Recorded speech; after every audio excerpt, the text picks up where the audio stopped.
guys, maybe you can start making your way back to your seat, and any newcomers as well, there's extra seating upstairs on the balcony.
Sorry guys, I know you're enjoying your coffee and you're having your conversations, but if I could ask everyone to start making their way back to their seats, please.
It's time to sit down. Let's see if that works.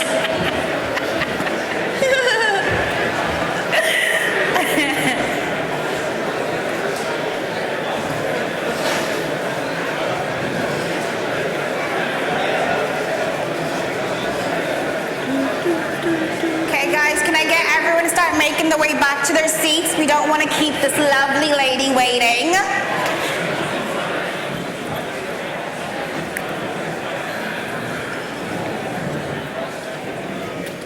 Dang, when chatting on the stage, y'all are quick at getting your seats, though. Just joking, guys. Welcome back. I hope you're ready for more thought-provoking conversations from the trailblazing leaders that we've had and speakers that we've had on stage so far. And essentially, they're all around badasses. We've come back full circle because our next speaker is a fan favorite. A lot of you may not know this, but Charity, you were actually the first keynote speaker I introduced 5 years ago when I started emceeing. I was so nervous, I thought I was going to throw up on the stage, but thank you so much. So I feel like we've come really full circle.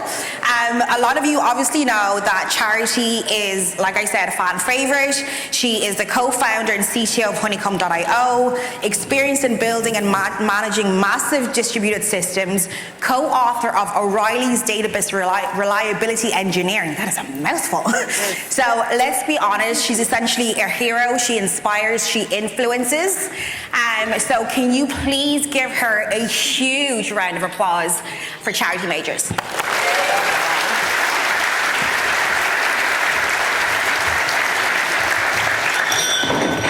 Thank you so much. I was last here in 2019, one of the very last events I did as CEO, a dark time in my life, which I will never revisit.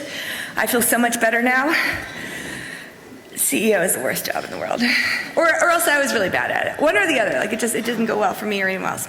So I actually really love Ireland. I used to spend a lot more time here. It's been a while since I've been here. I was really excited to come back.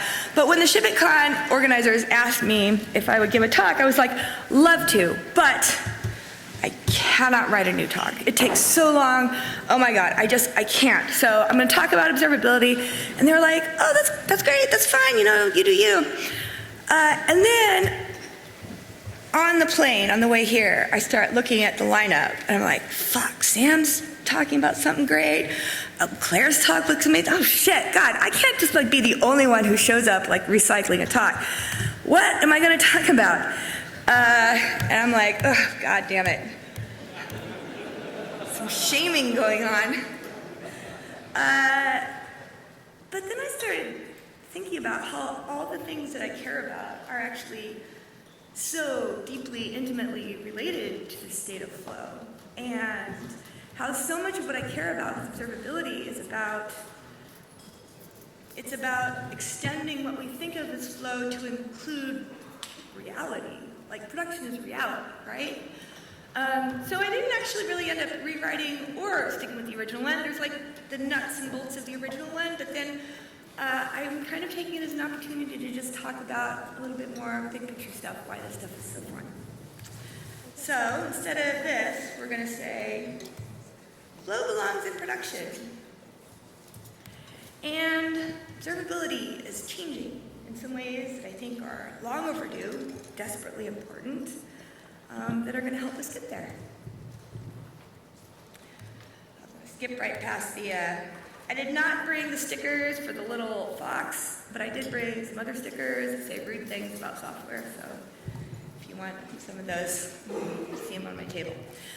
Anyway, probably the most quoted line in this sorts of talks is the one from Mark Andreessen, who's like, software is eating the world. No, no, no, no, no. The new version of this, of course, is this. AI is eating the software, is eating the world. Or just to make sure you can see that, I'm going to blow it up a bit. But what this means, I mean, there's a lot of hype, there's a lot of anxiety, but I actually feel like, there are moments in time where possibilities open up, become wider, things become possible.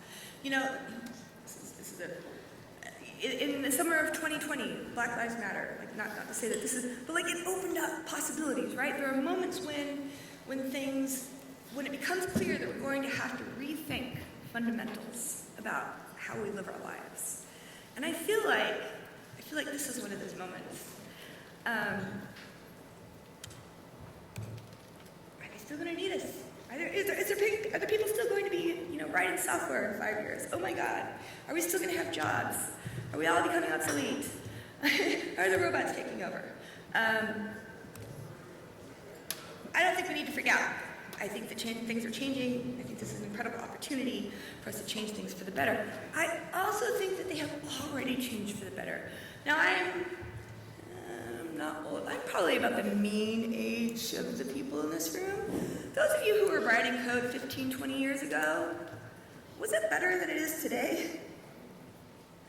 I don't think so. My first conference, when I went to Usenix, 2005 or something, I was in college, it was all, as Sam was calling them, basement trolls. It was all basement trolls.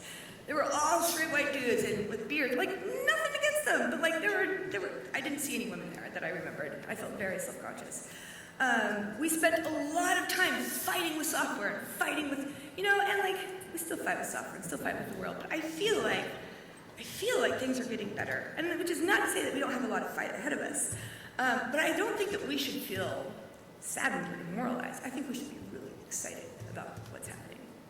All right, I'm going to segue back to my kind of standard talk track a little bit and talk about technical leadership. And in my mind, if technical leaders have one job, it's this. It's feedback loops, right? It's systems thinking. It's thinking about, it's thinking about not just one diff, but like, the process of getting diffs through the system, the process of, and the way bugs and errors and behaviors feed back into the system and become amplified really fast.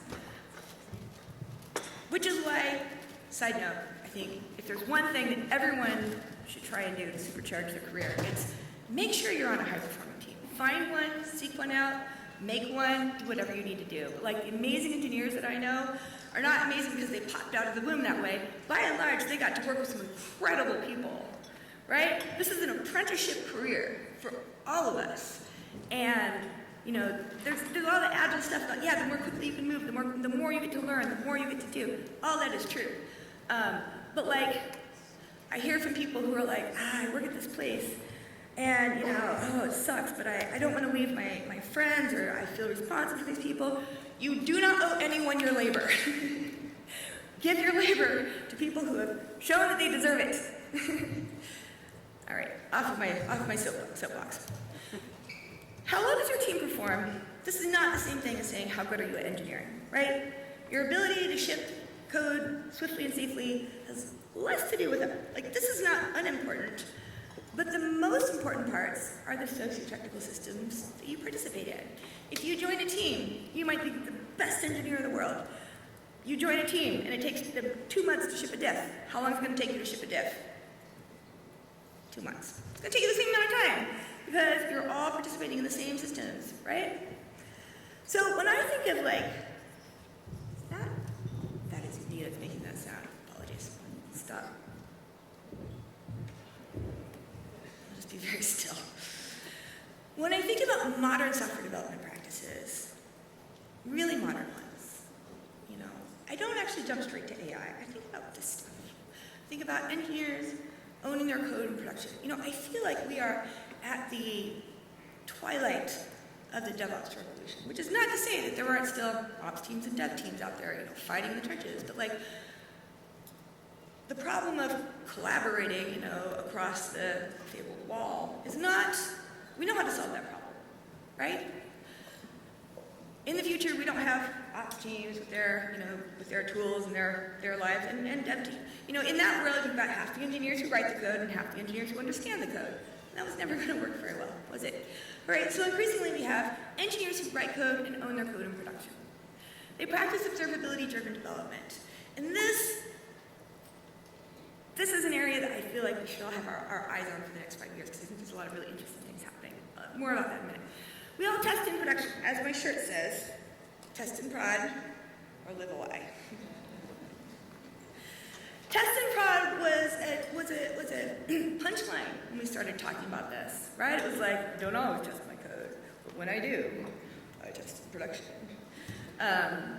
It's not a punchline anymore because we all recognize that if you aren't testing in production, you aren't actually testing, right? This is not to say that you should not test before production. That's valuable too. You should do that. But all you're really doing is making sure that your code is probably logically correct, that you're probably not repeating the mistakes that you've made in the past, which is great. You can find those things cheaply by running your tests. But it's not going to tell you fuck all about how your code is actually going to run on real infrastructure with real users in production. So we test in production, right? We smear it left, we smear it right. We separate the place releases using feature flags, and we practice continuous deployment. And all of these are about fast feedback loops. Getting your code into production as fast as you can after you write it, because when it comes to software, speed is safety. Getting your code into production is the key feedback loop that everything else proceeds from, builds upon. Because the cost of finding and fixing bugs goes up exponentially from the moment that you write them. You type a bug, you backspace. Good for you. It's the fastest you're going to find it. Find it with your tests. Amazing. The next best time for you to find that is right after you put it in production, when you still have all that state up here. What you built, how you built it, why you did it, what you tried, what didn't work, what did work, what things were called, what functions were named. All of it, right here, right? And if you're looking at it, if you're looking at the instrumentation that you just wrote through that lens, and you're asking yourself, is it doing what I expected it to do, and does anything else look weird? Oh my God. And this is one of the things about observability that I feel like we're at a kind of a pivot point, where in times past, we've associated these tools and these practices primarily with ops, with operating your code, or SREs, or whatever you want to call them. But that's really not all there is to it. Observability isn't just about bugs and crashes and errors and outages. It's about holistically understanding the shit that you are unleashing upon the world, right? It's about understanding, is it doing what I expected it to do? Are my users having a good time? What is the behavior actually like?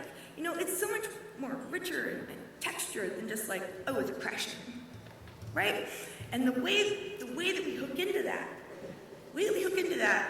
is by including production in our feedback loops of writing our code, not just testing it, right? Like, you don't know if it works or not unless you've watched it work in production. Your ability as a team to move swiftly with confidence is really grounded in the quality of your observability. And right after this, I think a couple of folks from Phorest are going to be talking about some stuff that they've done, which I think is incredibly exciting, because they've been on this really interesting journey of like tightening up those feedback loops. So I'm going to try not to spoil their thunder. But what does that even mean these days? That's another good question. I personally am to blame for many definitions of observability, and I'm very sorry. These days, I think of observability like this. It's a property of complex systems, just like performance or reliability or scalability. It's a property of complex systems. I like this because it places the emphasis on the system, right? Not on the tools, instrumentation. But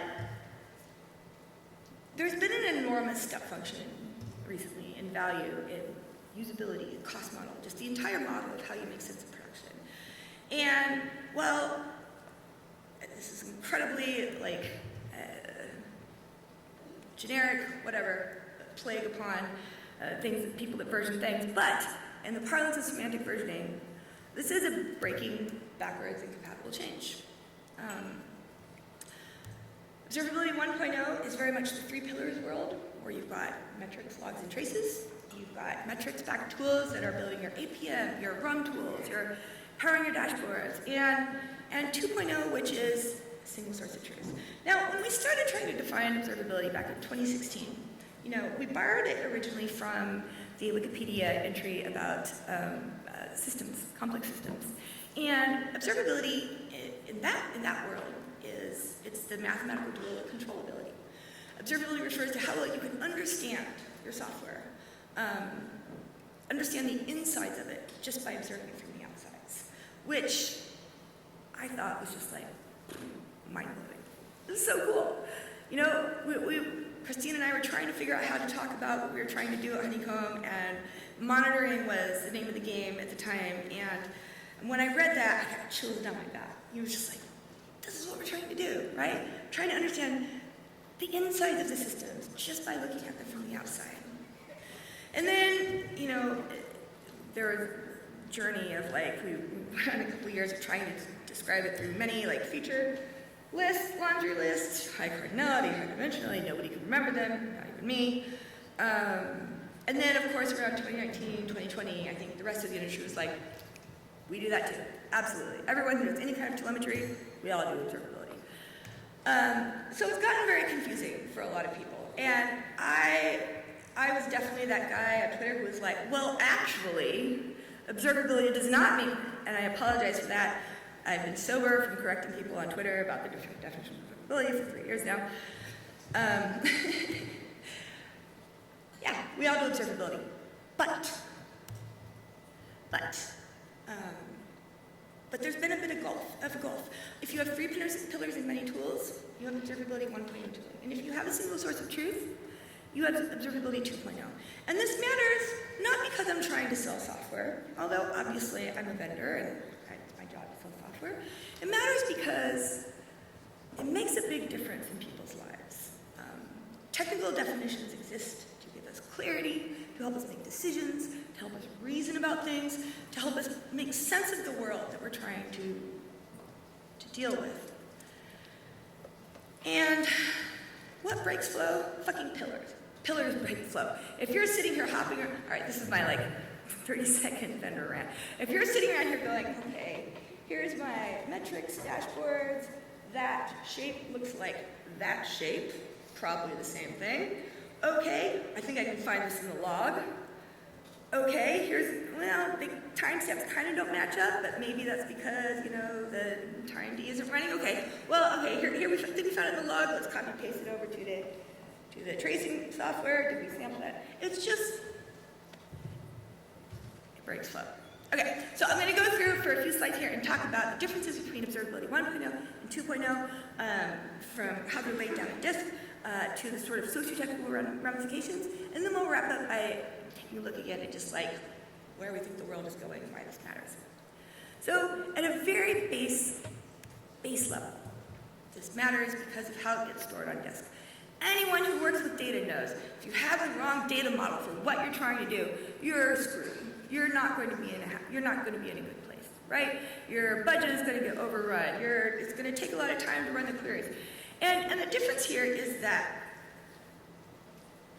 how the data gets collected and stored on disk. You can understand why we made these decisions in the early days because, I mean, metrics-backed tools go back to like Big Brother or Nagios in the 90s, right? And it's like, okay, hard drives and memory are really expensive. What is the least amount of data that we can possibly ask for that will help us make some sense of our systems? And thus the metric was born. Metrics are tiny, fast, and cheap. Every metric is a single number. There's some tags appended, stored in time series databases. But all of the context, you have thrown it away at the time you're gathering it. It's gone. You can never get it back again. You have no cardinality, you have no data structures, you have no ability to find and correlate outliers or weird things that are happening. And I don't mean to shit on metrics. Well, I do mean to shit on them, but not. Metrics are a great tool for summarizing vast quantities of data. For, you know, counters, or like for very, very large scale systems, there are some things you absolutely cannot do without metrics. They are the wrong tool for the job when you're trying to understand and make sense of these dense, complex systems, because everything that you care about when it comes to making sense of these systems is rich data. Data is made valuable by the context that you collect with it. Let me go back to this one just a sec. Okay, so in observability 1.0 data, it gets stored in many like sort of optimized different locations.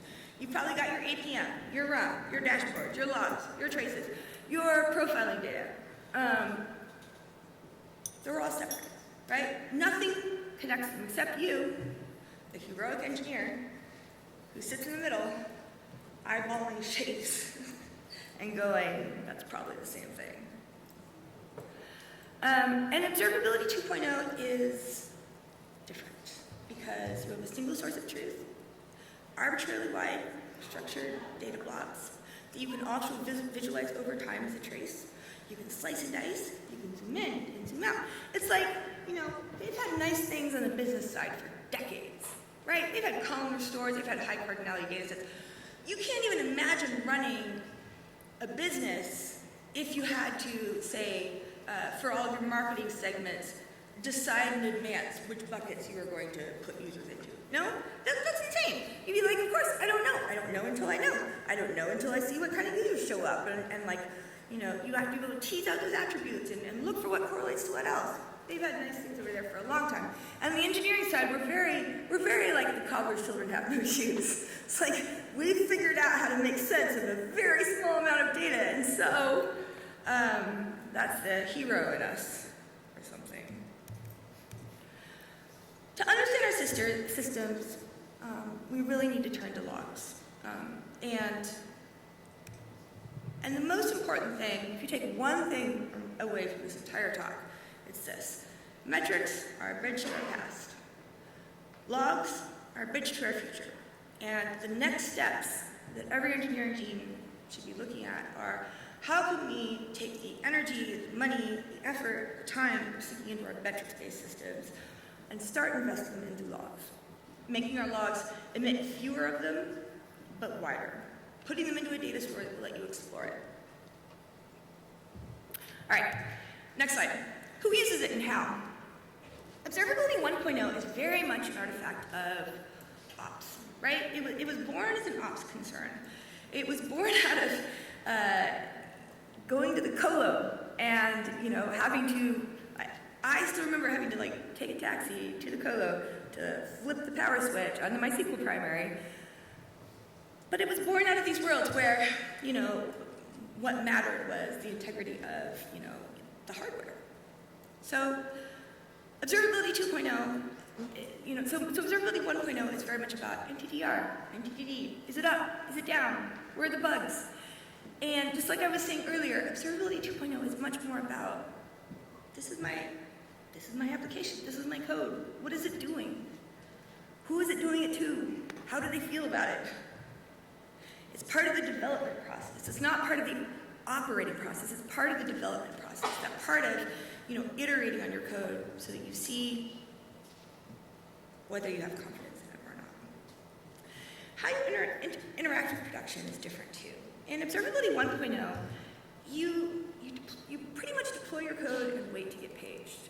In fact, for a long time it was considered best practices that you wouldn't have to look at your dashboards unless the system would let you know if you needed to look at something. You shouldn't have to sit up there and look at your dashboards all day. Which you can see why that's an anti-pattern, right? If people are going to be sitting there and looking at dashboards all day. But it's kind of the opposite. Like, our systems are now so complex and so noisy that if you're waiting for the system to notify you that something is wrong, something is very wrong, and it's very late. You probably should have found it sooner, right? Instead of the system paging you and letting you know, it's time to go look at your dashboards, you need to be interacting with your code. Anytime you make a change, really, it should be muscle memory. You do something to change the system, you go and you look at it, right? That's the time when you're likeliest to find out something really valuable. And because of how we lay bits down on disk in the Observability 1.0 world, there's a lot of guessing involved. We call it nicer things like intuition and instinct. And but when you're jumping from your dashboards to your logs, you've got some amount of signal, but you're also guessing a lot. And that sucks. It really sucks. You shouldn't have to guess. You should have data. It should be able to tell you. How you debug in Observability 1.0 land? You do a lot of scanning through dashboards. You do a lot of pattern matching.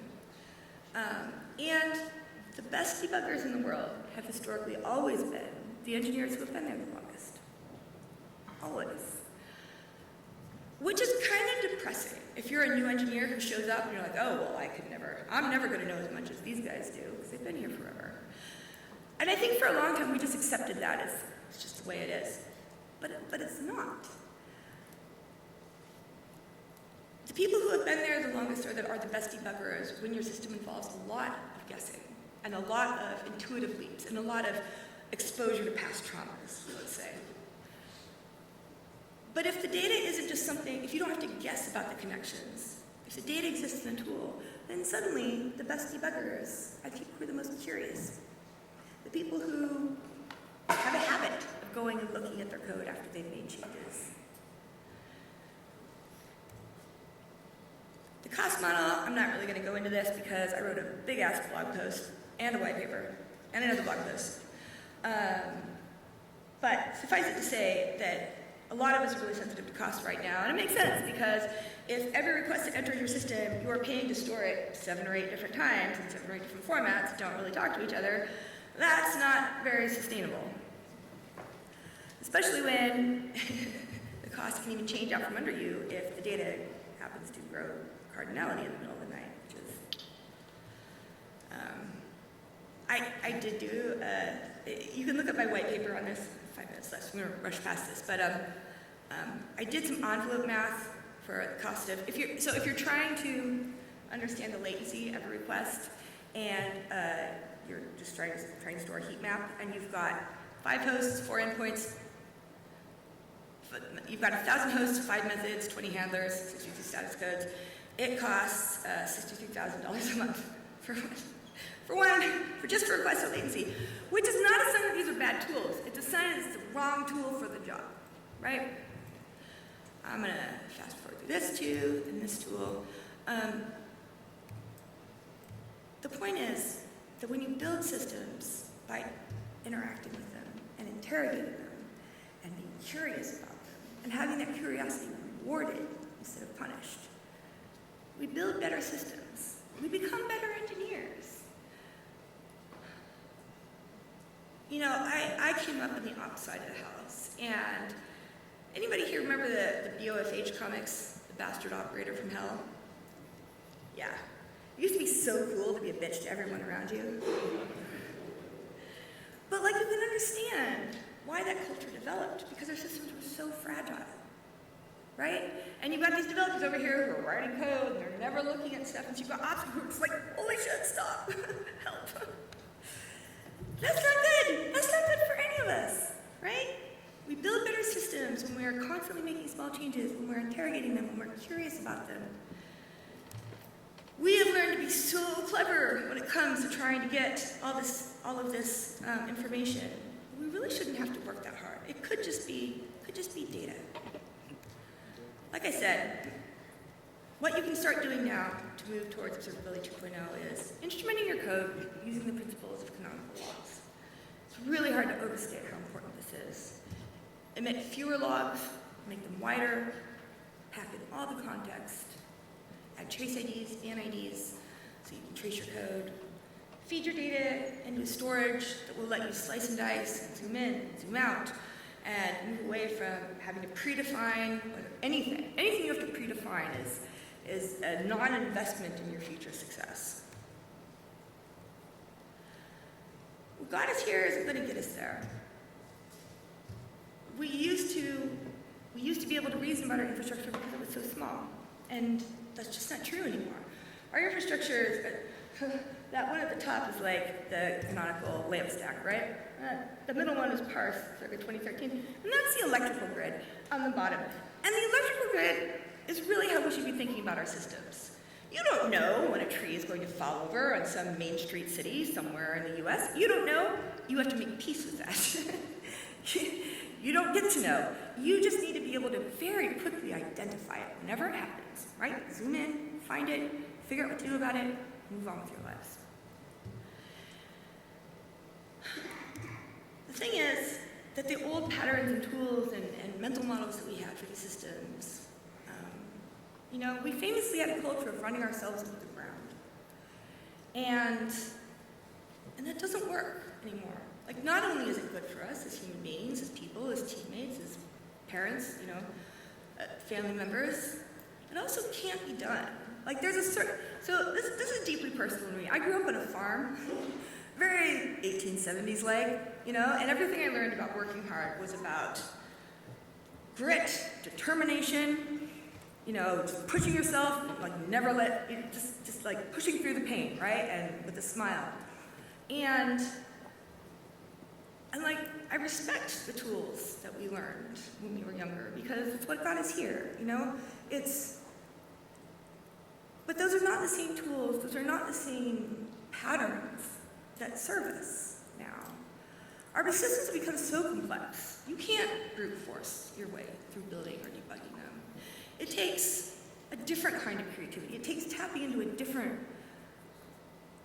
more sensitive, more raw, more well-rested, able to, creatively think about these things instead of just like pushing through. It can't be done. And when we look at our AI overlords who are coming, what are they coming for? They're not coming for the creative stuff, the hard stuff. They're coming for the stuff that can be automated out of existence. Writing code has never been the hard part. The hard part has always been reality. The hard part has always been production, which is why, I see I'm blinking, 2 minutes and I'll be gone, I promise. Tools that try to hide complexity from us or separate us from the consequences of our actions are not good tools. And the lack of observability has long been, I think, one of the biggest impediments to flow. And it's very easy to say these things, and it's very hard to do these things, which again is why I think we need to learn to tap into a more creative, empathetic, well-rested version of ourselves, right? These are socio-technical systems.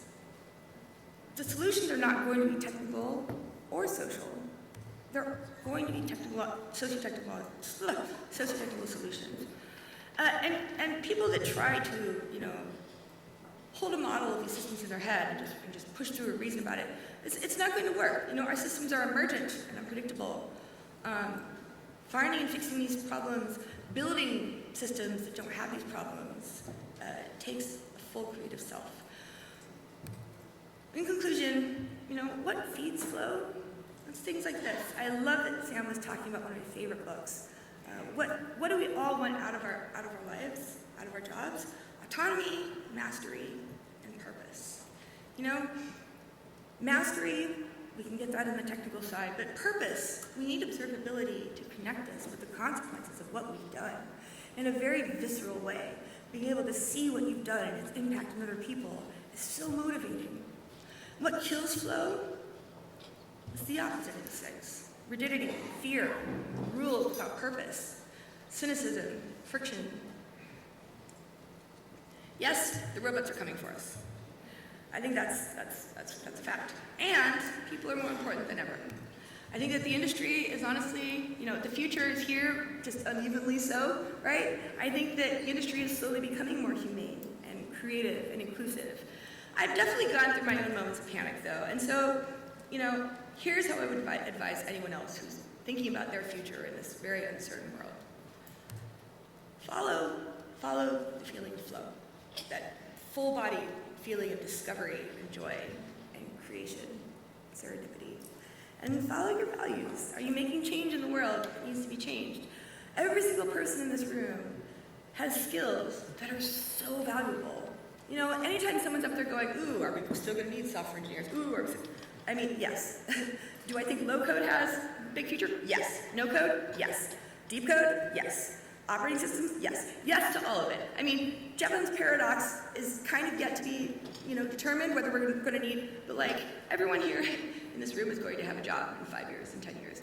These skills are so valuable that, in fact, I think we sometimes let people talk us out of just how powerful we are and into feeling just like cogs. And if you feel like a cog all day long, then maybe the robots are coming for your job, so you should find a different one where you don't feel that way. But ultimately, the biggest obstacle between us and a better world is always, we don't believe a better one is possible. So, demand more from your tools, demand more from each other, and I will close with my favorite GIF of all time. Are we too busy to improve? Yes? No? Thank you.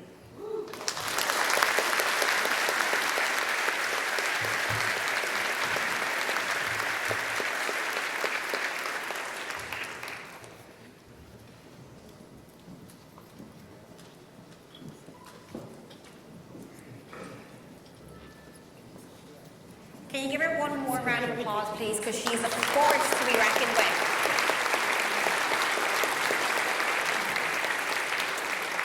Our next speakers are Paweł, Malon, and Dailly.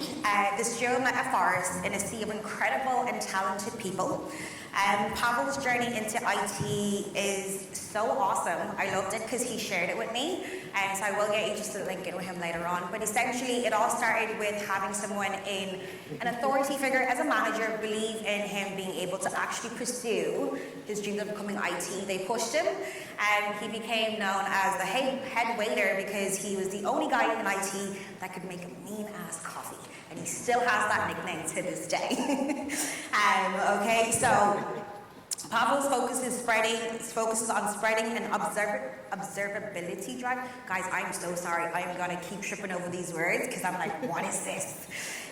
Development culture across their teams and ensuring they have healthy and meaningful SLOs. Paul is a Scotsman. Sorry about that. I'm kidding, we love you, Paul. You're not Irish, right? Just joking. And going with the flow of things, Paul's technical skills are absolutely limitless. He's considered a thought leader. He's also known for his compassion and encouragement of the newcomers to the IT industry. Many of you may not know this, but Paul is also a complex man. On his downtime, Paul enjoys reading books that make animal noises and have flaps that discovers new images. So, discovering new foods as well as traveling to find more of these books. So guys, please give a warm round of applause for Paweł and Paul.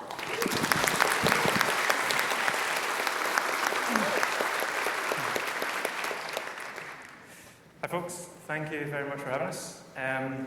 So my name is Paul, this is Paweł, and we are principal engineers at Phorest, who are a Salon software company. And over the last 18 months or so, we have been on a journey to make our software more observable.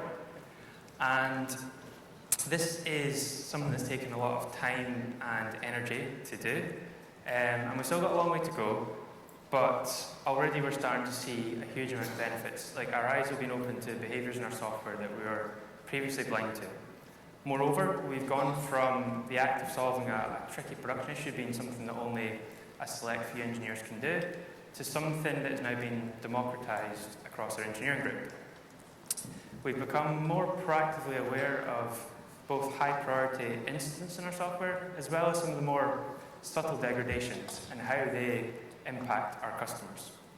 And our engineers have become more effective because they now have the tools that they need to better own and operate their software in production, tools that help them understand their software's behavior better.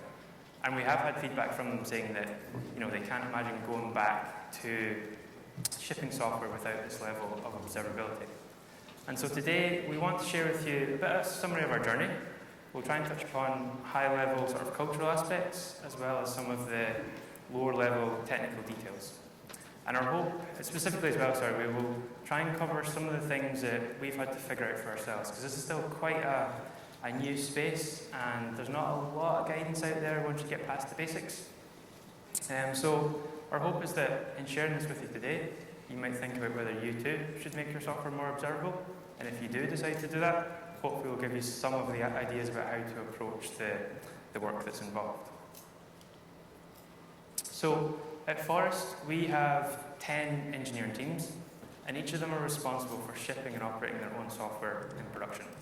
And this was sort of the trigger point for this initiative, because we had an existing sort of APM or more traditional monitoring vendor like Charlie talked about, and they had a very expensive per seat pricing model. And it just became too cost prohibitive for us to give each of the engineers access to the observability tooling that they needed. And so that, coupled with the fact that we were starting to learn about some of these concepts of observability, or observability 2.0, as it's been phrased, and how some of the ideas and the tooling around those ideas were very different than the traditional APM sort of monitoring tools. And so we went in search of a partner that could maybe give us some of those newer concepts and newer benefits. But I should mention as well, the reason we were doing this was because our existing vendor wanted to sign us into another expensive multi-year contract, and we just didn't think we were going to get value. So we didn't want to jump from one problematic vendor situation to another, And so we decided that we would invest in OpenTelemetry, which is an open source protocol for instrumenting your services. And we set up a kind of an A/B testing approach to finding a new prospective vendor. And that looked as follows. So we have our application services that run in Docker containers. And thankfully, our existing APM vendor did have some limited support for OpenTelemetry. So it meant that we could actually swap out the proprietary agent that they provided with the OpenTelemetry agent. And then alongside that, we deployed what's called the OpenTelemetry collector. It's a small component that takes telemetry data from the agent, optionally transforms it, and then crucially allows you to send it to one or more observability backends.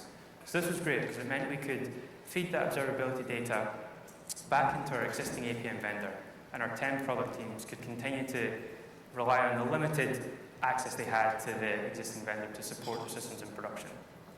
But more importantly, in parallel, we were actually able to then, as production issues came up, jump into the new observability tool that we were trialing, which was actually Honeycomb, as it happens, and just see, like, do these new tools actually make a difference? Do they make you more effective? Do you solve production problems more easily, more effectively, that type of thing?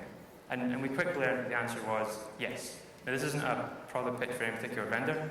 It's more just to say that, like, the tools alone don't solve the whole problem, but they do make a big difference. And we very quickly realized that we're starting to learn a lot more about our software's behavior just by virtue of the fact that we'd changed the observability vendor that we were using. So once we had our vendor chosen, we wanted to start migrating all of the services to that vendor. And as Paul mentioned, we had around 10 teams that run dozens of microservices on production. And we wanted to make sure that it would be easy for them to migrate to others. So to make that process simple, we introduced some instructions for them how to migrate to other SDKs, how to provide custom instrumentation, and we did that in the form of some sample pull requests and playbooks. Then we modified our common deployment tooling to automatically deploy auto collector as a sidecar container together with the main service deployment, and that only required a couple of environment variables we provided by the teams just to get their data going to Honeycomb. Then we knew that in order to gain more adoption, we had to lead by example. So we created a shared Slack channel where we shared our insights that we gathered through Honeycomb investigations. And we did that to impress upon people and show them how powerful the tool was and how it provided information that was previously inaccessible to us. And we used that channel as well for sharing all of the improvements that we made for our observability platform.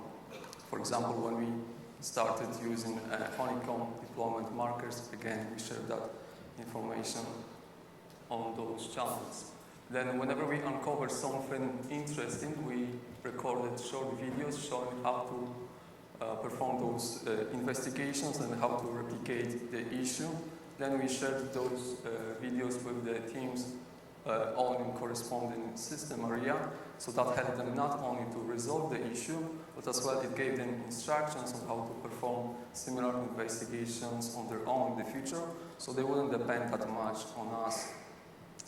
Then even to gain more traction, we started referencing Honeycomb findings when justifying code changes. In other cases, we were using our local observability setup to prove how the software's behavior had changed as a result of those proposed code modifications. And other engineers started picking up that approach and referencing Honeycomb in their own pull requests. Over the time, we started seeing Honeycomb being referenced more and more often in Slack conversations. And what was really nice to see was that we had some software engineers that were driving their sprint demos around the investigations that they performed in Honeycomb, and they were showing how the changes that they made due to those findings improved the software.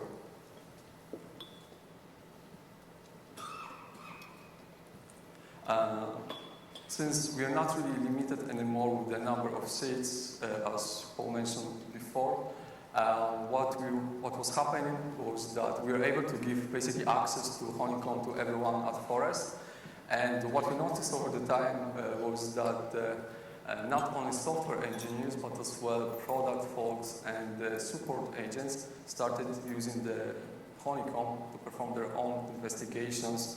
And what was really nice to see, and it was totally unexpected, when we were looking at the usage of Honeycomb, we noticed that one of the product folks appeared as one of the top users in one of the months. And generally, we can say that adoption was even easier than we initially thought, as we attribute that to our engineers' curiosity and desire to improve on how they ship software to production. Yeah, so we were at the stage where we had instrumented our services with OpenTelemetry, and our engineers, as Paweł said, were starting to embrace the concepts around observability and seemed excited about the benefits it can bring. And so the out-of-the-box instrumentation you get with, say, OpenTelemetry is really powerful and you get a lot of insights. But if you just stop there, you're not really capitalizing on the full power that observability can bring. And to do that, you actually kind of need to get people to start writing software with observability in mind. And that's because the out-of-the-box instrumentation has no context of the domain within which your software is operating. So you can't ask domain-specific questions of your software's behavior to your observability tool and get back any sort of domain-specific insights, unless you start to leverage what's called custom instrumentation in order to inject that domain-specific context.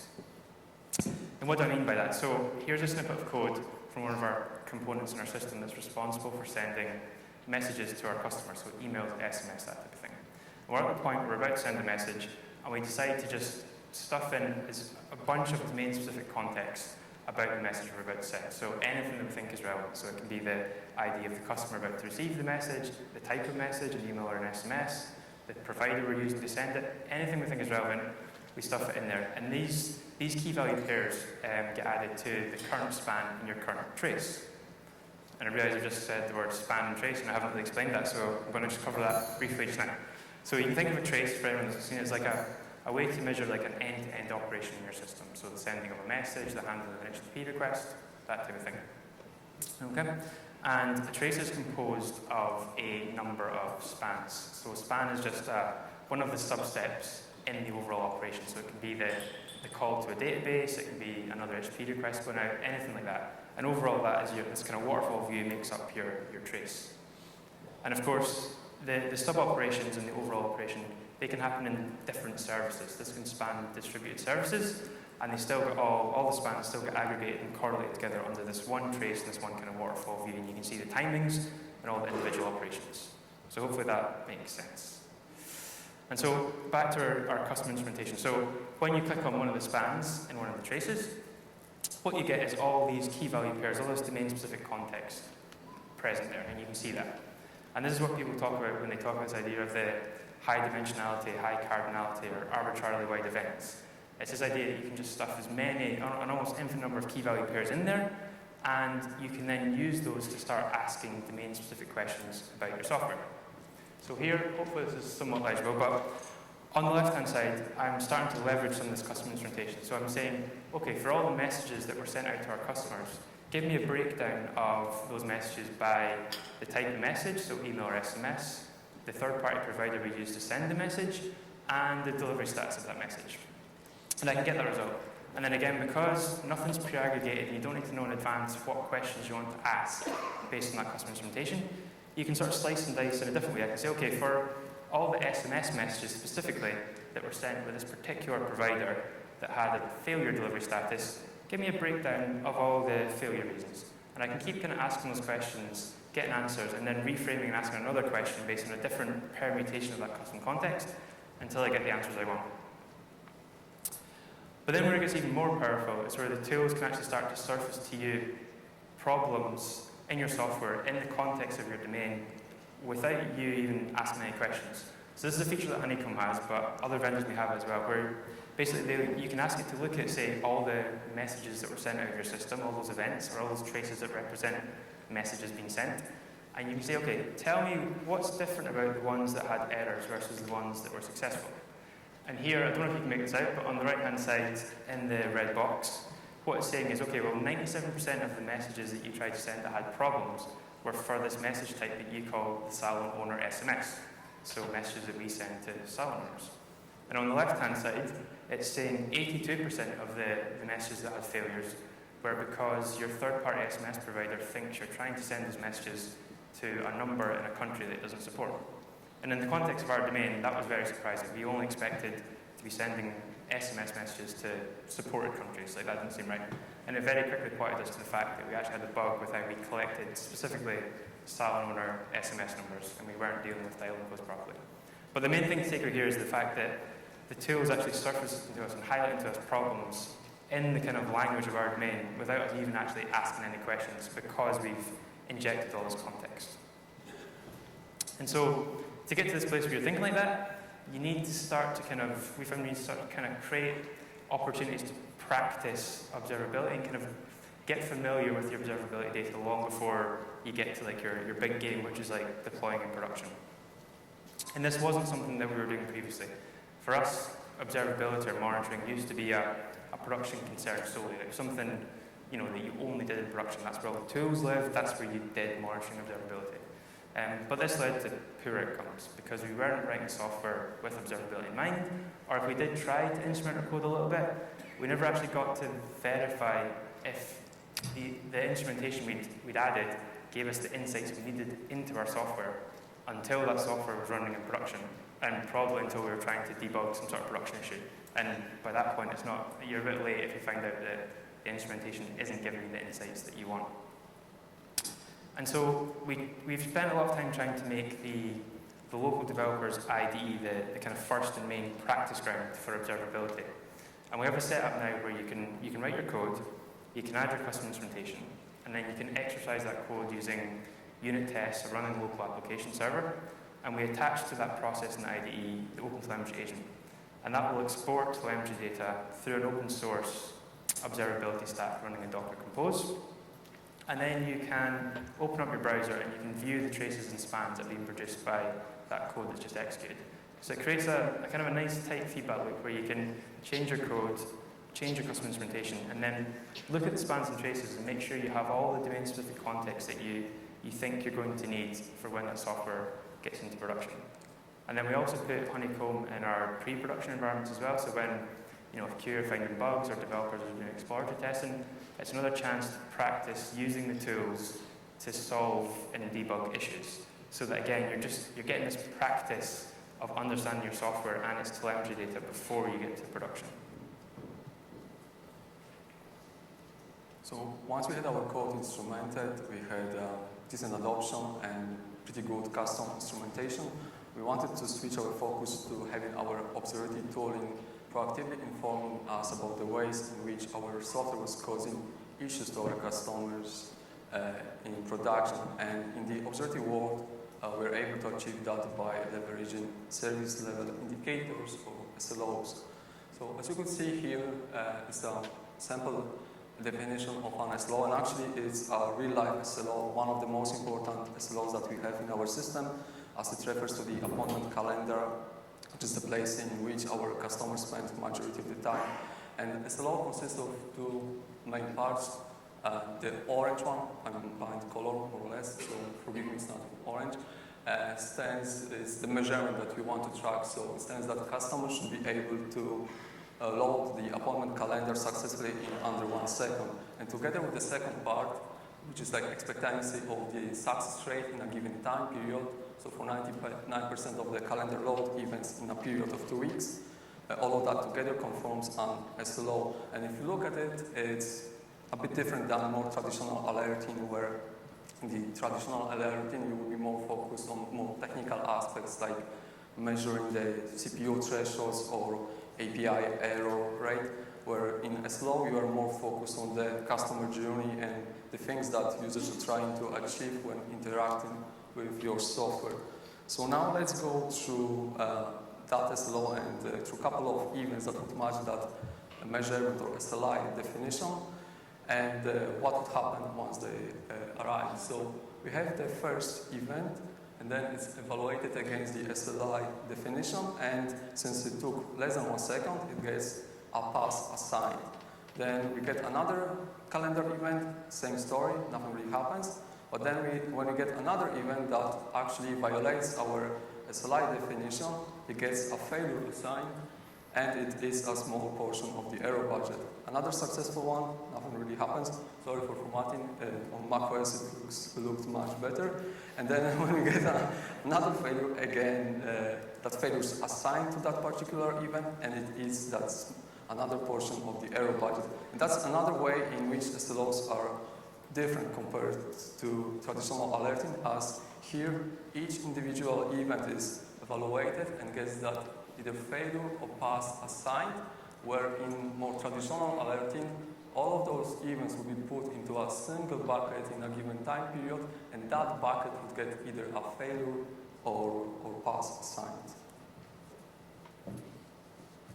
Yeah, so as Paweł says, this is one of the really cool things about SLOs is that it keeps all the information about every single calendar load, in this case, calendar event in our system. So what you see here is a plot of all the calendar load events that have happened over time, and each individual dot is a unique calendar load event.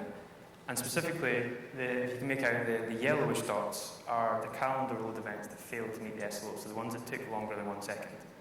And this is great because it means if you have a kind of a chronic problem in your software that's consistently happening over time, but never happening with enough, say, concentration or volume at any given moment in time to create a P1 type situation, you can still see that problem. That problem isn't lost. And as Paweł says, if we compare this to what we would have had in our previous setup with more traditional alerting, this window of time would have been chunked up, and we would have said, okay, maybe let's look at the last 10 minutes and say, if there's the error threshold goes above 20% in that 10-minute window, alert me. Otherwise, don't.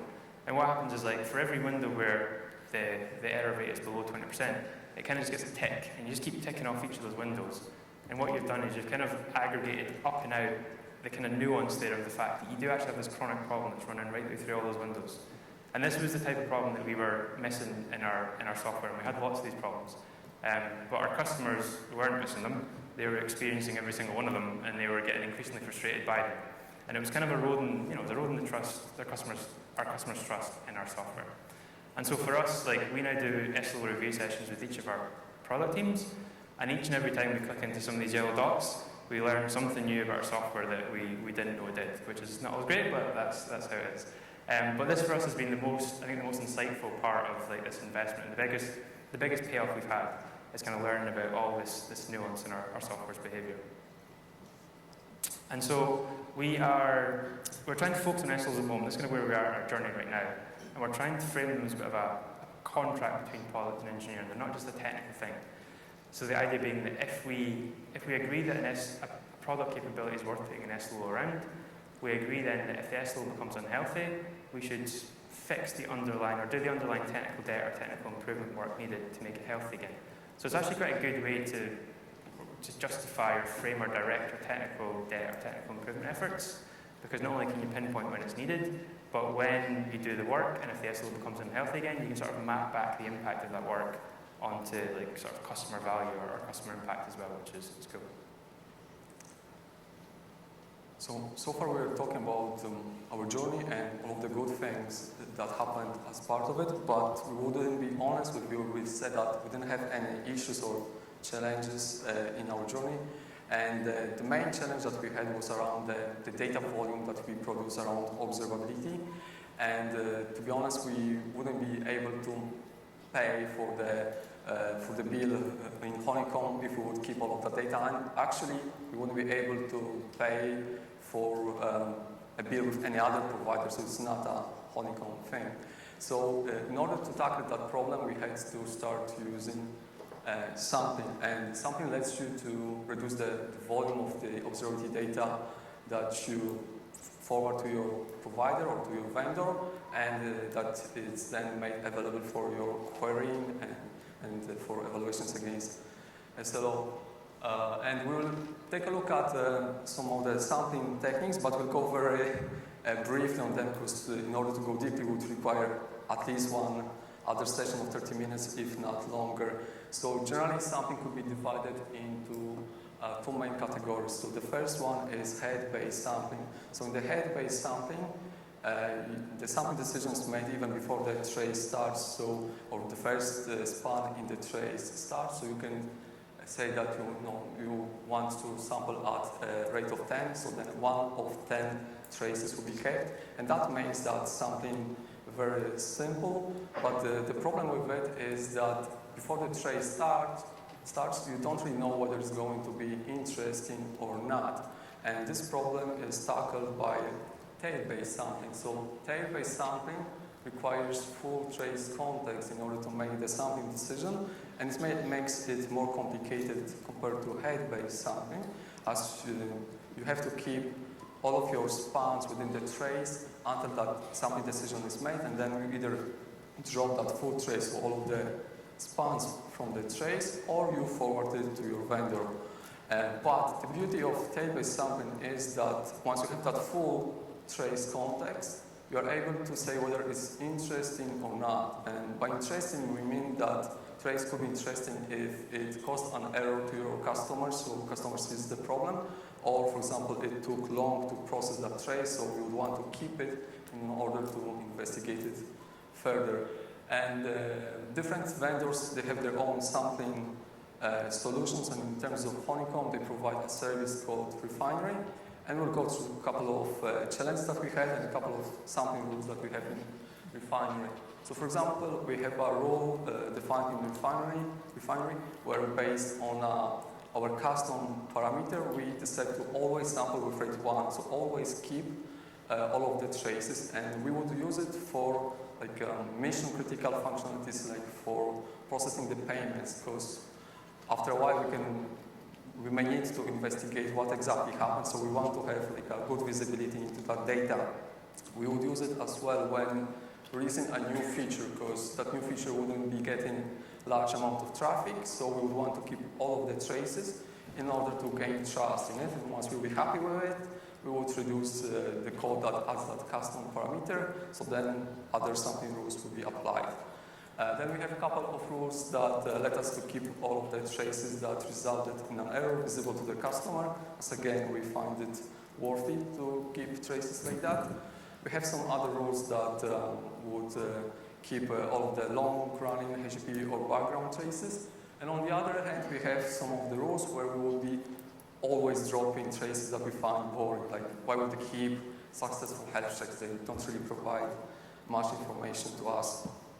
And we have a couple of more complicated or more advanced sampling rules that would, for example, dynamically sample HTTP traffic that resulted in 2xx to 4xx status codes. And let's focus on that dynamic sampling. So in the dynamic sampling, you have to provide the sampling key, and you have to specify which attributes from span to include in the sampling key. So here we have a sampling key that consists of HTTP route, HTTP method, and HTTP status code. So incoming traces will be evaluated against that sampling key, and then for each of the traces there will be a corresponding entry in its own bucket with a counter. So once we go through a couple of sample traces, we'll see how the sampling keys will behave and the counters will be incremented. So first we get a trace for the service ID route with a given HTTP method, given its status code, and we can see that corresponding counter was incremented. Now we get another trace, but for the other route, for the product route, and again corresponding sampling keys counter is incremented.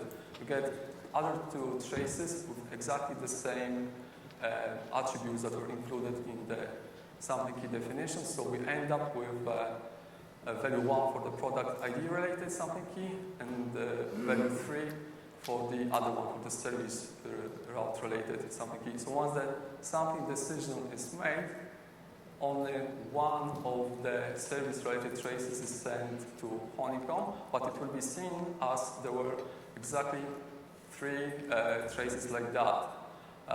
It's valuable because we are reducing the amount of data that we forward, but there are some potential issues that you could get into with sampling.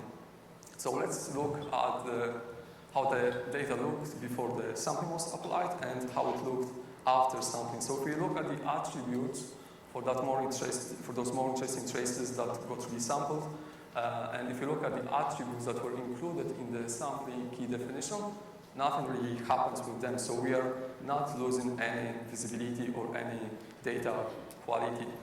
But the situation changes if we focus on the attributes that were not included in the sampling key. So as you could see, after sampling was applied, we see that all those traces that were kept would have that had exactly the same values for the attributes that were not included in the sampling key. So for example, we wouldn't be able in our queries results to see that there were calls, there were traces, for example, for different business ID than the one with ID 3456, or we would see that all of them had exactly the same duration. So we have to keep in mind when designing the sampling keys that we need to find a balance between high sampling rate and data quality. So the more generic sampling key you would have, for example, if you have a sampling key that would just consist of the HTTP method or HTTP route, you will be able to achieve high sampling rate because there wouldn't be that many bucket entries.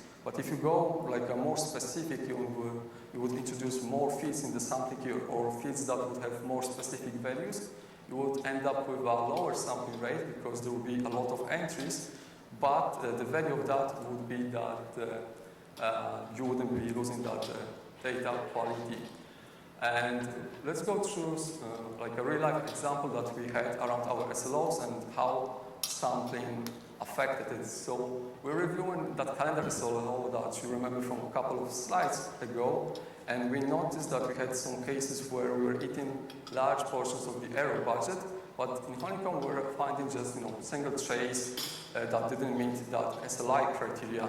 So if you look at it, we can see that, okay, that trace violated the SLI, so it took more than 1 second, and it represents more than 500 similar traces. But if you look at the sampling key, that information about it being slow or the duration of the trace is not included in it. So actually, we didn't know, or Honeycomb couldn't tell us if all of those other traces that this one represents would have violated SLI or not. But it had to count them as they violated the SLI. So we wanted to tackle this problem, and we came up with an idea that we added a custom attribute that was telling us whether that trace was slow or not. So to achieve that, we added a custom attribute by modifying our autocollector. And basically, whenever the trace was slower than 1 second, it was adding a value for a custom attribute saying that it was slow. And if the trace took less than 1 second, we're adding attributes saying, okay, it was fast. For us, it was good enough. So when we added that information, that new attribute to the sampling key, and we reviewed how it affected our SLOs, you can see now that there's a trace that again matched that calendar SLI. It was fast, it didn't violate it. It represents more than 600 similar traces. That information about it being fast is included in the sampling key. So now we were 100% sure that all of those traces, similar traces that it represents, were not violating that SLI. On the other hand, we have another trace that represents 10 other similar traces. It was violating the SLI. Again, that information was included in the sampling key. So we were 100% sure that all of them would have violated the SLI. So what we wanted to show is that you have to be aware of the consequences of sampling and how it could affect your query results and SLOs. We are past our time, unfortunately, so we would like to, again, go through some of the key things that we believe you should remember from our presentation. So the first thing is that tools don't solve the problem alone. It might be very tempting for you to think that we will find a great observability vendor like Honeycomb, you sign the deal, and that's it, you have observability. But actually, it's not the case, and it's never the case. You have to really invest in building that observability platform, and working on the adoption, on the culture changes, on SLOs, etc. And the more you will invest in it, the more value you will get from it. Yeah, I think it's the biggest one for me is that, we thought we knew our software really well. It turned out we were actually blind to a lot of its problems, and so we've kind of, I guess it's a takeaway for everyone is like, if you're thinking about observability, do you really know how your software is behaving in production and how it impacts your customers? Sorry. One other thing is, one of the biggest things is that SLOs, if used properly, in our way, properly means that you are not just waiting for SLO-rated alerts to be triggered, but you are reviewing them periodically, and you will be looking at those subtle things that SLOs highlight to you, and you will be targeting them. They will let you to hide or remove the issues before they intensify, so you should be able to avoid those bigger problems in production, outages even. And finally, this was a bit of an unexpected outcome. We set about doing this to try and make our software better for the benefit of making our customers happier. And I think we also sort of made our engineers happier as well, because we ended up giving them the tools that they actually needed to better understand their software and operate it in production. So it created a bit of a nice kind of virtuous cycle, or a bit of a win-win situation, which was unintended, but great. And so with that, I would just like to say thank you very much for listening to us. Yeah, if you want us to ask us any questions afterwards, please do. We'd love to chat to you. Thank you.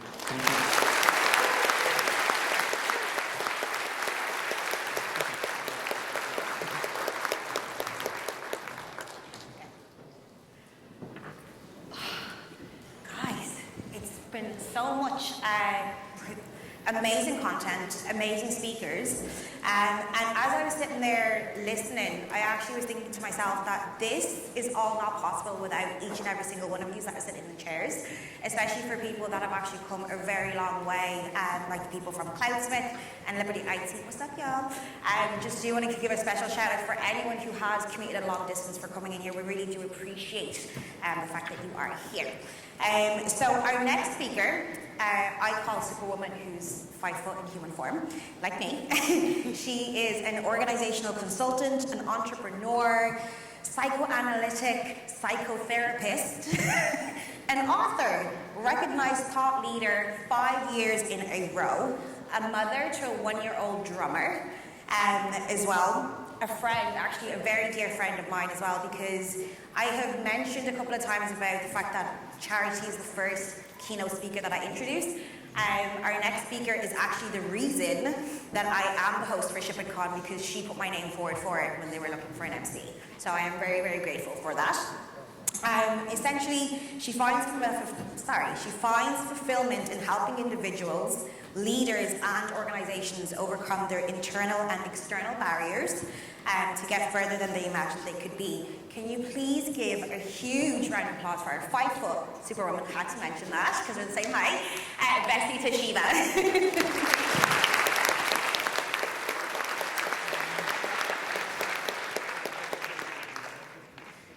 Yes, TK was asking for fun facts. I didn't mention the 5 feet, but you know it, so. So can we go with the flow when it comes to flow? It's a loaded question, isn't it? But let's take a step for a second. What is it like to be in flow? You can feel really, really energized being in flow. Have you ever felt that way? Yeah, okay, I see some hands. I feel so immersed in, whatever that activity is. Maybe you're snowboarding, maybe you're, writing code, cooking, whatever. Have you ever felt that level of immersion? Some people were laughing at the cooking. You don't cook? No? Okay. Sometimes I get in flow when I'm cooking. I am fully involved and deeply enjoying this. Have you ever felt that way with flow? Yeah, I see some nods. Yeah. I'm in deep focus mode, and it brings me so much fulfillment. I think the fulfillment piece is where we're like, oh my God, this is why I wake up in the morning. This is why I enjoy my job. Finally, no one is interrupting me. Like, leave me alone. I actually want to do my job and do it well. So that feeling of being in the zone. And when we talk about productivity and team flow, personal flow, organizational flow, we're thinking in those like productive ways, but it's actually a feeling. And it's strange, isn't it? Because we operate, with observability and all of these things, everything is measurable. But flow is a feeling. But can we go with the flow when it comes to flow? So flow is energized focus with complete involvement and enjoyment, so there is joy on top of it, in the process of the activity. So what brings me fulfillment and where I have this level of flow, where I find it is when I help individuals, leaders, organizations overcome internal and external barriers so that people live healthier lives, happier lives. So I'm Vessy, founder and CEO of Vessy.com. It's an organizational consultancy. Often that means that I'm almost joining the executive team as like a chief people and culture officer. Just a few of the companies I've worked with over the last 6 years. I'm also, as TK mentioned, psychoanalytic psychotherapist in the heart of Dublin, just around the corner as a matter of fact. And I've previously been a tech chief strategy officer and CMO. I've done a bunch of publications, and I'm only mentioning that so when we're looking at the psychology of flow, and this is what I was invited to talk about, the psychology of flow, you have a bit of an understanding of where I'm coming from, the organizational piece, but also the psychoanalytic piece. So, big question for you. Can we go with the flow when it comes to flow? Who thinks yes, absolutely, we can go with the flow? Can I see some hands? No? Okay, I see you. A couple there, yeah? Oh, it's okay. And then, okay, let me go back. And then no. Who is completely no? We can't go with the flow. Two hands. Okay, how about everyone else? Is everyone else like, yeah, it's kind of yes and no? Okay, let's say sometimes it's yes and sometimes it's no. Is that where you're raising your hands? Okay, I see more hands now. Okay, so a couple of weeks ago I asked people, and most people said yes, you can absolutely go with the flow. Yeah, it's a yes and no. So it's both, essentially. Why is that? Yes, we can go with the flow when it comes to flow because play is a key part of flow. We need to stay playful, and we'll be talking about play and what it means and why it's so critical to the psychology of flow.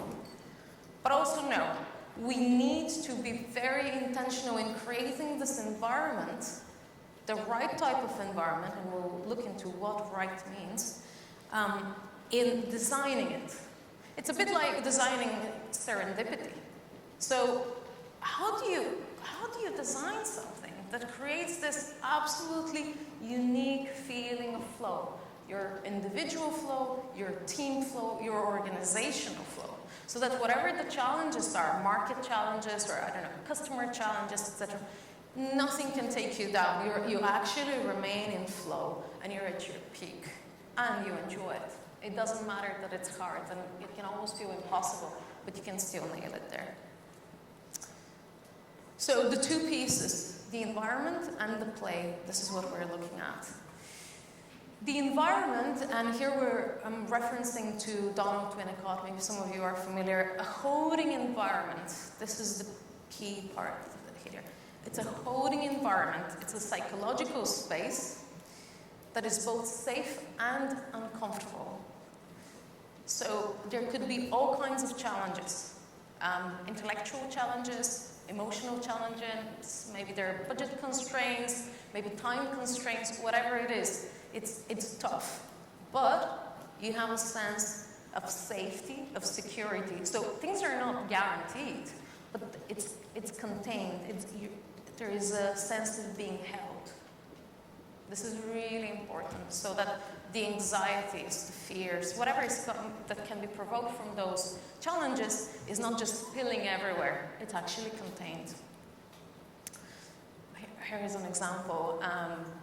Chidi, my son, he's starting to walk, and it's a very fine balance. Obviously, you don't want his knees scratched and elbows, etc. So you want to be near him, but you don't want to be too protective because you're taking away from the autonomy, right? So you're being there. So I'm being there. I'm walking by his side, and if he falls, if he needs me, I can pick him up, or I can comfort him, or he can get up on his own, depending on how it's going, or he might not even trip, but he knows I'm there. So that gives him the safe environment. There is another piece, a circle of security. So what kids do, they stay with you for a little bit, and then they're like, oh, that's kind of cool. I'm gonna go over here. Oh, this is a bit scary. And then they'll come back, but you're there. They feel reassured, and they're ready to go out into the wild and the scary bits and explore and learn again. It doesn't only happen to kids. It happens to each one of us. We're exploring, we're learning every day. Maybe there is, debugging to be done that is scarier than we've thought. But what creates, who is the parent? We are not kids. We don't need to be parented. But who is the parent in that situation? We need our leaders to have our back. Maybe there is a challenge at work, maybe it's a cultural issue, maybe it's something that's more intellectual. It doesn't matter what the challenge is. Do they have our back? So when I'm over here, scrambling, maybe, I'm dealing with a challenge I've never had before. Maybe I feel a bit anxious, a bit afraid, maybe I have some limiting beliefs around it. Can I go back to my leader and be like, this is tough? And they'll be like, I know you can do it. Honestly, that's all it takes for a holding environment. So they recognize, I know this is scary, maybe it's a bit too much right now, but you'll be fine. Or maybe they can, give us a little bit of a tip, how to go about it. But they have our back. So the environment, it's safe, even when it's absolutely uncomfortable, extremely challenging. That is fine. We can manage that now. It's containing, we feel held there. And there is a sense of trust. High trust organizations. Employees in high trust organizations have more energy when they work. Naturally, they're in flow. They are more productive. They're more engaged. As we said, in flow, we're so immersed. Of course, it's 76% higher. That's no surprise. And there's higher employee performance, naturally. So when we talk about trust, and if that's a topic that you want to examine more in full in your own time, you can check out our 2024, the Impact of Trust report. It's just vessy.com/2024. So, we can look at self-trust and confidence, interpersonal trust, team trust, organizational trust, inter-organizational trust. So that's the trust between your company and your customers, or you and your investors, you and your partner organizations. And it slightly touches then on trust in society. So I'm not going to go into this, but when we think about flow and trust in the environment, these are the pillars that we examine for organizations.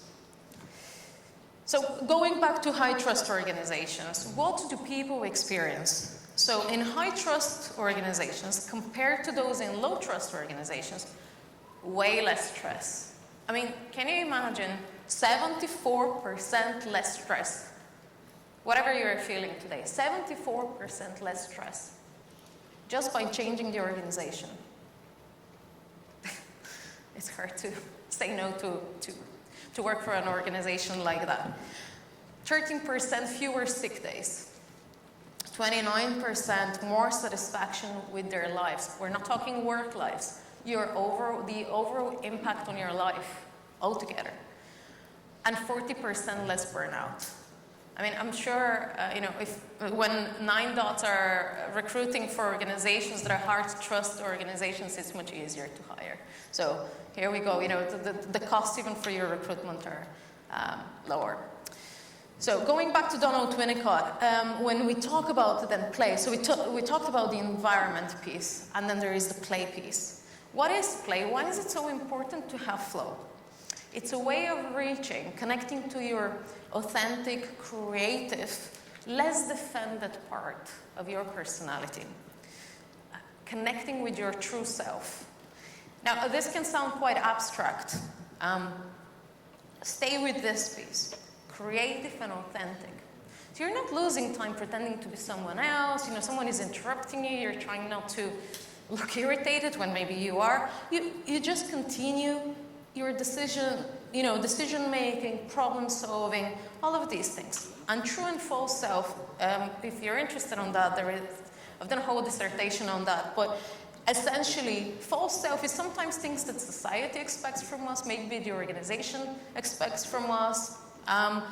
True self is just being in that state of being, rather than reacting. Again, here is an example. I'll give an example with my son and then a work example. When Chidi plays, I don't interrupt him. That allows for him to figure it out completely. So, if he is exploring, he wouldn't be playing with glass. But let's say he's trying to figure out, how many pieces, what's going on, if I roll this, what will happen? If I interrupt him, he will not get to the conclusion of, if I push this, it will break. Again, he doesn't play with glass, but you get where I'm going. So if I interrupt this, he will not figure it out. So I don't interrupt.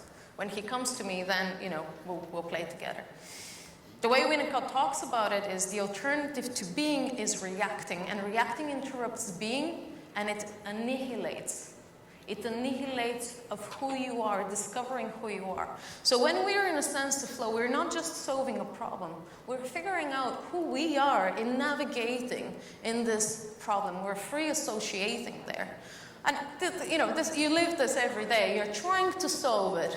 You're thinking, should I go this way or that way? Maybe I'll try a little bit of both. And then you research something. You remember. You think of another idea.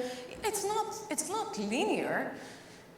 And when someone interrupts you, it's an impingement, not just on your train of thought, but on your being.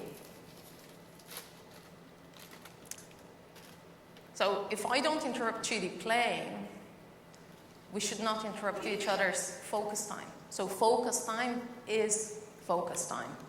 That's what we should be practicing. At the very least, we should have a 1 day a week with no meetings, a no meeting day. So what is play? It's being. Now, being is not inactive. Being is active, but it's explorative. We're exploring, we're learning, we're free associating. Should I go this way? I had this, I'm thinking about this different project, or there is a movie that comes to mind. I don't see how it immediately connects the dots, but it's there. It actually comes together. There is a reason it's coming up. So being a bit more intuitive in that. So that's when the problem solving is happening. That's when we're thriving. That's when we're engaged. The opposite of that is reacting. Having those impingements, not just on our train of thought, but on our being. And then we get into coping, fight, flight, freeze. Now, the environment, again, safe and challenging. We have, we're containing the anxieties, we're containing the fears, the limiting beliefs. We have the trusting piece, and we have healthy boundaries. Healthy boundaries are one of the most containing things you can have in place.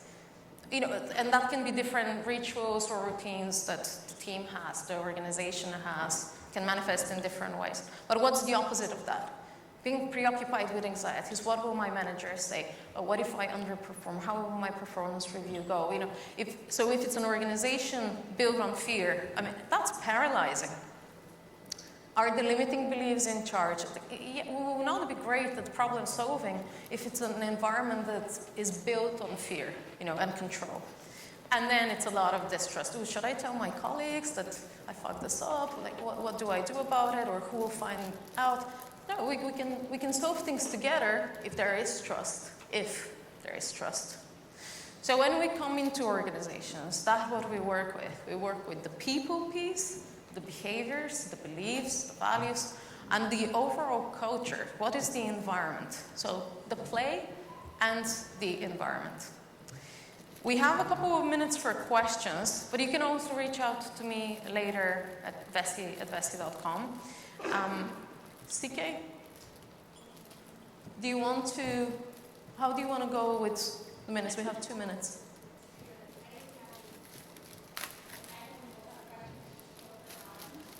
Ask the question before moving on to our next speaker. If not, Yeah? Yeah.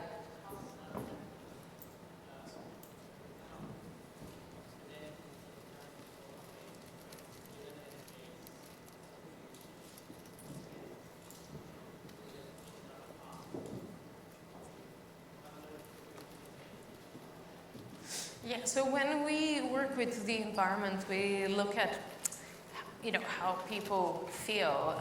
Let's say, do they feel like they belong? Do they feel they can speak up? We measure different things, and we do it in qualitative and quantitative ways. To then be able to say, okay, this is how your environment, your culture, benchmarks against other organizations that are similar to yours, and this is what we can do. These are the blockers to a healthy environment, where people can thrive and reach flow. So, to convince the leadership team that there are issues like in the environment and people are actually limited by fears and anxieties, they don't feel supported with them. We do it by, auditing essentially the environment, the culture, and creating a strategy.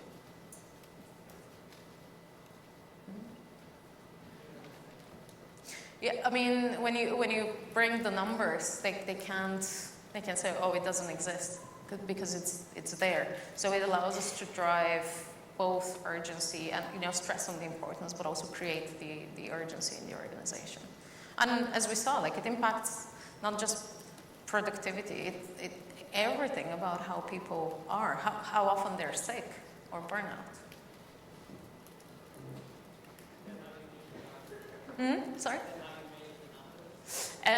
For the organizations, we do interviews with the employees, and we also do surveys to evaluate, and then we benchmark that. We create heat maps to see, and we also have hypotheses from the discovery stage to see, okay, let's say in your organization, we think people are struggling with A, B, and C, or that percentage of employees are struggling with A, B, and C.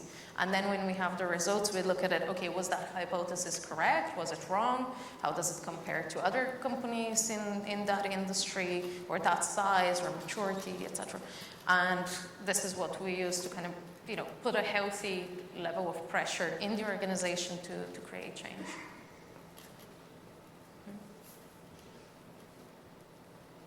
Thank you, everyone. Feel free to.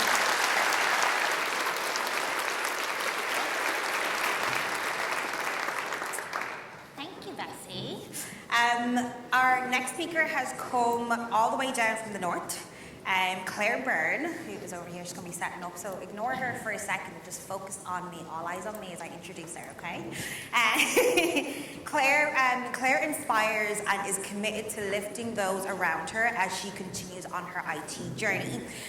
Claire is an advocate and plays an active part of the tech community in Northern Ireland, reading up on the group she's a part of, her work, the writing of the articles, sharing the knowledge that she does, whilst promoting education, equity, and equal opportunities for all. I did wonder if this girl ever slept, especially with her being from the north.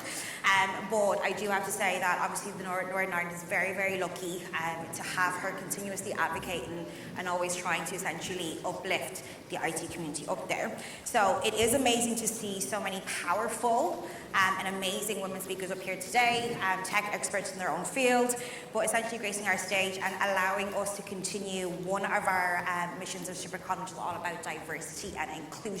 So it's actually really amazing. So without further ado, because now she is set up and I can stop waffling, I'm going to introduce you to Claire Byrne.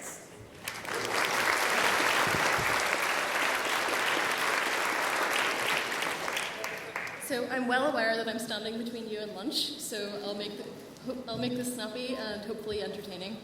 So I have a question for you today. What do data engineering and the ocean have in common? And this isn't just the start of a bad joke. Don't worry, it's the start of a bad metaphor that I'm going to extend for the whole talk. So just like the ocean has undercurrents and every river has its flow, the world of DevOps and data engineering is no different. If you dive beneath the surface, there's a constant cascade of threat data lurking just below the surface to analyze. But as a DevOps and data engineering team, are we just drifting along, or are we navigating with purpose? Over the next 15 minutes, or 14 and a half minutes, I'll take you through how our team has been navigating this, sailing our way from chaos to clarity in a voyage to find our flow. So, hi everyone, I'm Claire Byrne. I'm a senior security data engineer at Elastic, the company that make Elasticsearch, Elastic Cloud, and a whole host of other cool tools. I'm a Python programmer and a security and DevOps enthusiast, and I'm a beginner Kotlin programmer, working with it for around a year now. I've helped to organise various meetups and conferences in Belfast over the years, Women Who Code, Women Tech Makers, and more in the past, and I'm a founder and steering group member of the InfoSec NI cybersecurity community. And I'm also a director of the B-Sides Belfast Cybersecurity Conference, which is coming up really soon, so get your tickets. So I have lots of free time, clearly.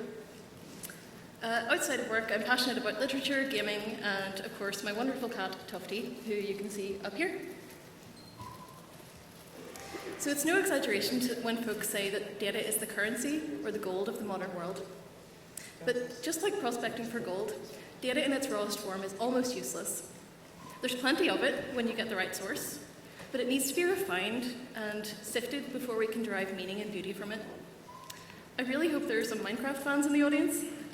For those of you who don't know, this is gold ore, and this is a block of pure refined gold for my metaphor. I seem to have a lot of those today. My point, though, is refined and targeted data provides a light in the darkness of cybersecurity and observability, especially in my role as a security data engineer. And it can help us build a holistic picture of our threat intelligence in an uncertain world.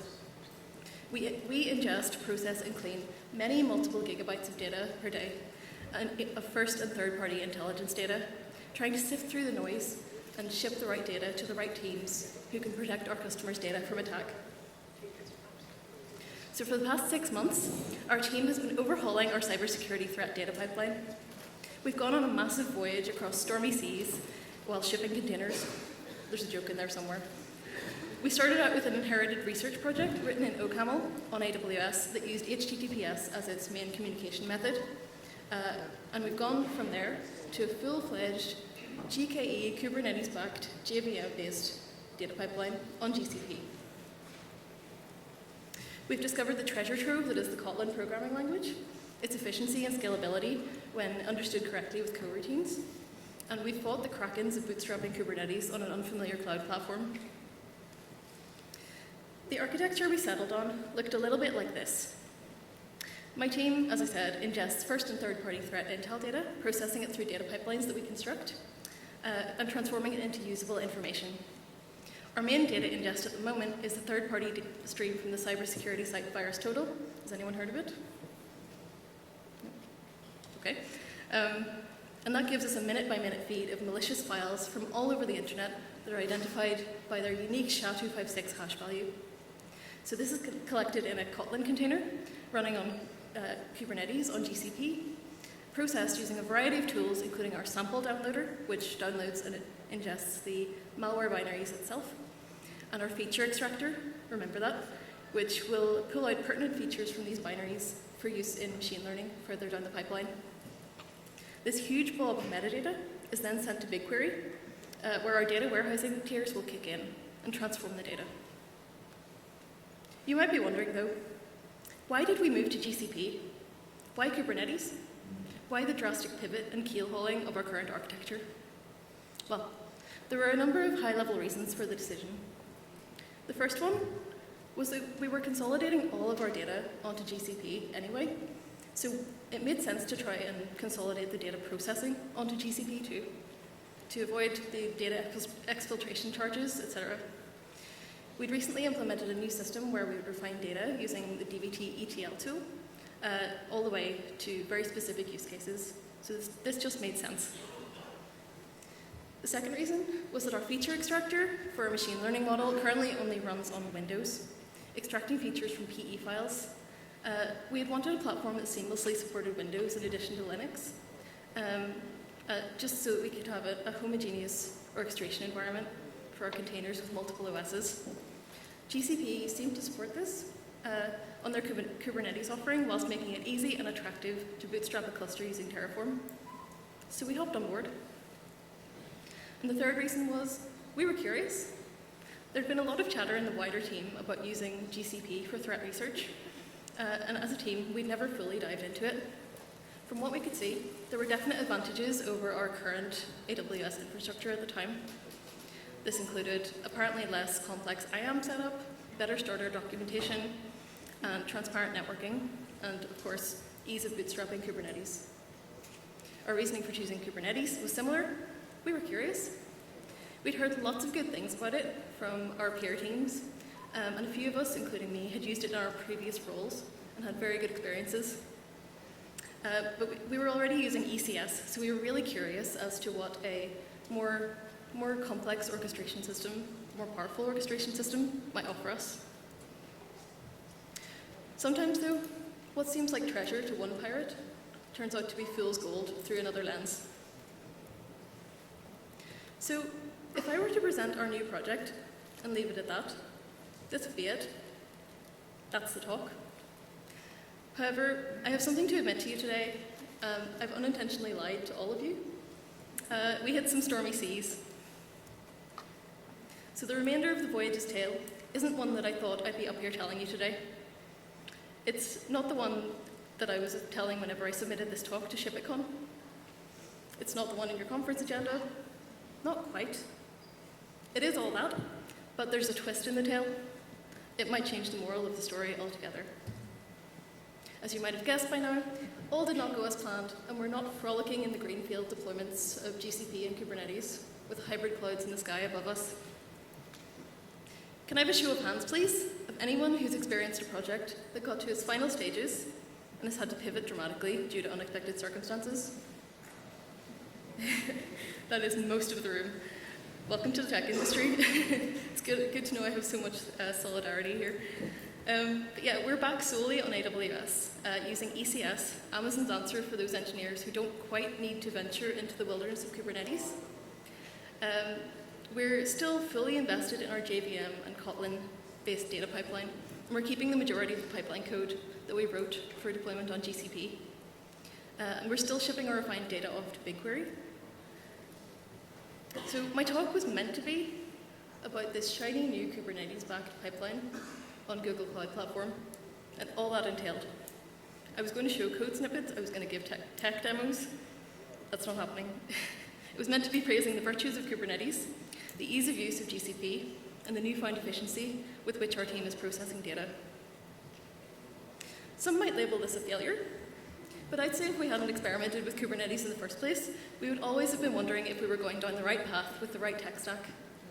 And what we found was, yes, Kubernetes is an intensely powerful and complex orchestration tool, and GCP is a worthy and capable cloud platform. It wasn't right for us. We didn't find the promised treasure and peak flow that we were hoping at the start of the project, because we weren't using the right hammer for the right nail, and for our specific team's needs and use cases. So why did we move back? I'm sure you're wondering. And how is the pipeline faring now? So as I said, Kubernetes is a formidable piece of technology. It has many uses for microservices and high availability and continuous deployment. It was just the wrong hammer for our problem. It's fantastic if you don't care about the underlying details, for example, for microservices, where all you want is high availability and low latency and don't care how that's achieved. But we really do care about the hardware profiles and the underlying machines, deterministic, predictable deployments, which our flavor of Kubernetes couldn't really give us. Or at least, which Kubernetes couldn't really give us at our current Basecamp level in the very steep learning curve in the limited time we had. Sometimes teams need to prioritize productivity over the complexity of the newest tool, and sometimes that's okay. On that same note, the antagonism between learning curves and velocity was really important for our team. We're a very, very small team of 4 engineers, including myself, and none of us were familiar with bootstrapping, maintaining, and managing a GKE Kubernetes deployment at scale on a completely new cloud provider whilst developing a whole new data pipeline and architecture in a language that we weren't yet experts in. I think we bit off a bit more than we could chew. We definitely began to hit up against some rough edges in our Kubernetes use case, and the management debt just became too much for us with our ongoing dev work.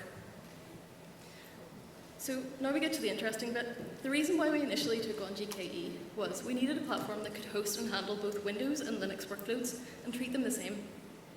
However, as we continued to use it, we found that we weren't able to get the fine-grained control that we needed. One of the most important parts of our data pipeline, you might remember, is our feature extractor. And for it to be able to run efficiently, we needed to turn off Windows Defender, the built-in antivirus on Windows. The feature extractor runs on Windows as we're extracting features from the most commonly found form of malware, PE files. So this includes like exe files, all the Windows files that you know of. So with the setup on GCP and Kubernetes, we'd place the malware samples onto the Windows box, but we wouldn't even be able to extract even close to the features that we wanted, because Windows Defender would quarantine the sample before we could complete the static analysis. So this defeated the whole point of the exercise, really. Sure, we could get Windows and Linux running at the same time, but we couldn't get the data that we needed. From all this, we kept one vital and integral part of the changes that we'd agreed on, our dedication to Kotlin.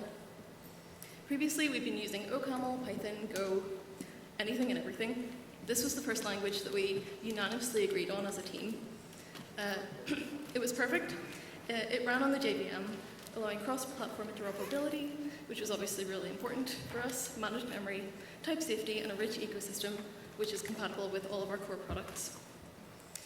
We also managed to increase our test coverage, which is obviously very important, and we managed to integrate OpenTelemetry and elastic observability using Kotlin. As you might know, Elasticsearch is mostly developed in Java, so this would allow us to hook into many parts of the ecosystem if we needed to, and many of the original client libraries for the products are written in Java. So this wasn't even the biggest advantage of Kotlin for us. It was incredibly fast, type-safe, has elements of functional programming, and has a feature that's uniquely implemented within the language called coroutines. Sure, other languages have coroutines, I hear you say, but Kotlin's implemented them in the most efficient and elegant way I've ever seen out of any language, offering structured concurrency, non-blocking suspension and continuation, and intuitive first-class integration into the language, basically making the concept of threads very accessible. Another real big advantage of Kotlin for us was that the IntelliJ IDE, you can copy and paste any Java code in there, and it'll convert it to Kotlin for you. So essentially, we're getting two languages in one, and any SDK that operates and works with Java can work with Kotlin. So the conclusion of our voyage then is a few thoughts.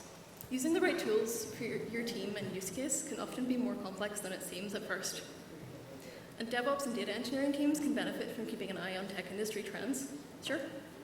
But the tech stack and toolkit you use are also very dependent on the type of data that you're processing, the consumers of your data, your budget, the existing skill set of your team, and the workload that you're under. Sometimes the trends aren't the way to go. I've been told by countless people that Kubernetes is the holy grail, and I've used it in a previous job, and I did like it there, but it just didn't work for us. That's why it's really important to check in with your specific team every so often and ask, hey, is this working for you personally? Is this working for us? The next takeaway is use Kotlin, or at least look into it. It's like the best bits of Java and Python and Go all smooshed up into one lovely language. And my last point is kind of a different angle on the rest. Be willing to set your ego aside and be willing to revise your assumptions with your colleagues. My team plunged headfirst into Kubernetes as we were convinced it was the way to go. And we could have anchored ourselves to this sunk cost fallacy and given ourselves a lot of grief. But things didn't work out that way, and sometimes that's okay. This problem isn't unique to this team or this project. There have been many times I've seen teams get to the finish line of a project only to find that they've been running the wrong race the entire time. but it doesn't mean they didn't get good exercise while they did it. I think the key takeaway from all this was our experiment wasn't a failure, but a glowing confirmation that the approach we're using now is the correct one for us. Also, the teams need to come together every now and then to discuss tools and methodologies, and there's no one-tool-fits-all approach to DevOps and data engineering, which is both a little bit daunting and really exciting. It took a bit of experimentation, but we finally found our flow. That's it from me, but if you would like to argue with me about Kubernetes, or ask me any questions, or just have a chat, I'll be around for the rest of the day. Thanks, everyone.